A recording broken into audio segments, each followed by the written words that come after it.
নবাবের কাছে এলো। নবাব বাহাদুর একটা থালা থেকে বিরিয়ানি তুলে নিয়ে একটু মুখে দিল, আর দিতেই ওয়াক থু থু করল। মহারাজ বলল, তাহলে অন্য থালা থেকে বিরিয়ানি একটু খেয়ে দেখুন নবাব বাহাদুর।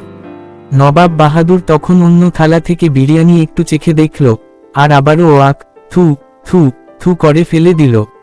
নবাব বাহাদুর বলল, জঘন্য, একেবারে জঘন্য। পরের দিন সকালে মহারাজকে খেতে দিল, কিন্তু মহারাজ খেতেই পারল না, কারণ মহারাজ খুব চিন্তায় আছে, কিভাবে নবাব বাহাদুরের বিরিয়ানি দেখেই জিভে জল আসবে, কোথায় ভালো রাঁধুনি পাব। এদিকে গোপাল খেতে আসলো। গোপাল বলল, এ কি মহারাজ, আপনার পাতে লুচিগুলো তো পাতেই নেতিয়ে গেছে, ওগুলো তাড়াতাড়ি পেটে চালান করুন, না হলে তো অপমান করা হবে মহারাজ। মহারাজ বলল, আমি যে বড় সমস্যায় পড়েছি গোপাল। গোপাল বলল, আমি জানি মহারাজ, নবাব বাহাদুর যখন আপনাকে রাজবাড়ির বাগানে ডেকে নিয়ে গেলেন, তখনই আমি গাছের আড়ালে থেকে সব শুনেছি। মহারাজ, তুমি সব জানো, তাহলে আমাকে তুমি বাঁচাও গোপাল, বাঁচাও।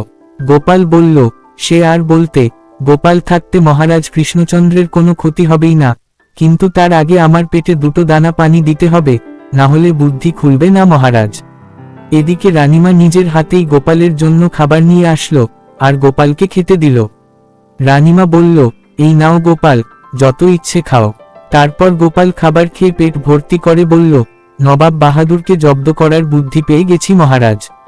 মহারাজ বলল, তুমি সত্যি পারো বটে গোপাল, পেটে খাবার পড়তে না পড়তেই বুদ্ধি মাথায় উঠে এলো। গোপাল হেসে বলল, কি করব মহারাজ, খালি পেটে থাকলে বায়ু মাথায় ওঠে, আর ভরপেট থাকলে বুদ্ধি, এটাই তো জগতের নিয়ম। মহারাজ বলল, বেশ বেশ, এবার বলো তো, তোমার মাথায় কি বুদ্ধি এলো? গোপাল বলল, বলছি মহারাজ, আমি নিজে হাতে নবাব বাহাদুরের জন্য বিরিয়ানি রাঁধব। আমি রাজবাড়ির রান্নাঘরে গেলাম। মহারাজ, আপনি শুধু প্রহরী দিয়ে আমার নাতি নাতনিদের কাছে একটা খবর পাঠিয়ে দিন, ওদের বলুন তাড়াতাড়ি এসে যেন ওরা আমার সঙ্গে দেখা করে। তারপর গোপাল রাজবাড়ির রান্নাঘরে চলে গেল, আর মহারাজ একজন প্রহরীকে গোপালের নাতি নাতনিদের কাছে পাঠিয়ে দিল। একটু পরে গোপালের নাতি নাতনিরা গোপালের কাছে এলো। বুলটি বলল, ও গোপাল দাদু, আমাদের ডেকেছ? গোপাল বলল, হ্যাঁ, একটা কাজ আছে। তারপর গোপাল গুলটে আর ন্যাপলাকে একটা কাজের দায়িত্ব দিল, আর বলল, যা যা, তাড়াতাড়ি ছুটে গিয়ে নিয়ে আয় দেখি, আর বেছে বেছে পাকা পাকাগুলো নিয়ে আসবি, কেমন?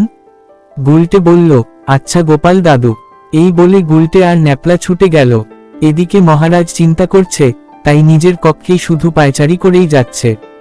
একটু পরেই নবাব বাহাদুর মহারাজের কক্ষে এসে বলল, অনেক সময় দিয়েছি, আর নয়, তুমি হাল ছেড়ে দিয়েছ দেখছি কৃষ্ণচন্দ্র, এবার চলো কারাগারে। মহারাজ বলল, না না, আসলে ওই গোপাল আপনার জন্য বিরিয়ানি রান্না করছে, আমাকে আর একটু সময় দিন নবাব বাহাদুর। আর তখনই গোপাল বিরিয়ানি নিয়ে চলে এলো, আর বলল, আহা, রান্না একটা শিল্প নবাব বাহাদুর, আর গোপাল হলো শিল্পী মানুষ। মহারাজ বলল, এই তো গোপাল চলে এসেছে। মন্ত্রী মশাই বলল, কোথায় বিরিয়ানি? আমি তো বিরিয়ানির গন্ধ পাচ্ছি না।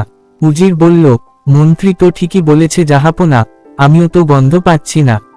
নবাব বাহাদুর বলল, এই গোপাল, কি আছে ওটার ভেতরে? গোপাল বলল, এতে আছে গোপালের বানানো শাহী বিরিয়ানি, যেটা দেখলে আপনার জিভে জল টপটপিয়ে পড়বে। এই বলে গোপাল বিরিয়ানির থালাটা দেখালো। নবাব বাহাদুর বলল, হ্যাঁ, এটা কি?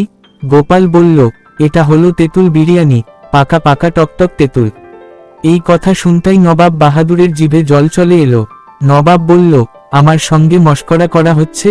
গোপাল আর কৃষ্ণচন্দ্র দুজনকেই কারাগারে ঢোকাও। মন্ত্রী মশাই বলল, ঠিক বলেছেন নবাব বাহাদুর, আজ থেকে আমি আপনাদের দলে। গোপাল বলল, দাঁড়ান নবাব বাহাদুর, আপনার শর্ত ছিল এমন বিরিয়ানি বানাতে হবে, যেটা দেখে আপনার জিভ থেকে জল টপটপিয়ে পড়ে, আর তেঁতুল দেখার পর আপনার জিভ থেকে তো জল টপটপিয়েই পড়ে যাচ্ছে, টপটপিয়েই পড়ে যাচ্ছে, এই দেখুন। নবাব বাহাদুর বলল, হ্যাঁ, তাই তো, তাই তো। মহারাজ তখন হেসে বলল, সাব্বাস সাব্বাস গোপাল, সাব্বাস, এই না হলে গোপাল ভাঁড়। এদিকে মন্ত্রী মশাই মনে মনে বলছেন, যা, কেন যে নবাব বাহাদুরের দলে যোগ দিলাম, এইবারও গোপাল মহারাজকে বাঁচিয়ে দিল। উজির বলল, আপনি হেরে গেছেন জাহাপনা, এখানে থেকে আর লাভ নেই। এই বলে নবাব বাহাদুর আর উজির ছুটে চলে গেল। মন্ত্রী মশাই বলল, আমিও যাই। এই বলে মন্ত্রী মশাই চলে যাচ্ছিল, কিন্তু গোপাল পা দিয়ে ল্যাং মেরে মন্ত্রী মশাইকে ফেলে দিল। গোপাল বলল, এত তাড়া কিসের? যাবার আগে আমার বানানো শাহী বিরিয়ানিটা খেয়ে যান। মহারাজ বলল, মন্ত্রী, এবার তুমি কোথায় পালাবে? এদিকে গোপালের রান্না করা শাহী বিরিয়ানি গোপাল মন্ত্রী মশাইকে খাইয়ে দিল। মন্ত্রী মশাই বলল, এ কি জঘন্য খেতে। মহারাজ বলল, খাও খাও, ওই তোমার শাস্তি, সবটাই খাও, এখনই সবটাই শেষ করো, খাও খাও। গোপাল, তুমি সবটাই মন্ত্রী মশাইকে খাইয়ে দাও। আর তারপর গোপাল সবটাই তাড়াতাড়ি তাড়াতাড়ি করে মন্ত্রী মশাইকে খাইয়ে দিচ্ছে। তো ফ্রেন্ড, আজকের গল্পটা এতটুকুই ছিল। তোমাদের কিরকম লাগলো বলো? যদি ভালো লাগে অবশ্যই লাইক, কমেন্ট আর সাবস্ক্রাইবটা অবশ্যই করবে। দেখা হচ্ছে নেক্সট কোনো ভিডিওতে। ততক্ষণ তোমরা খুব খুব খুব ভালো থেকো। Thanks for watching. টাটা।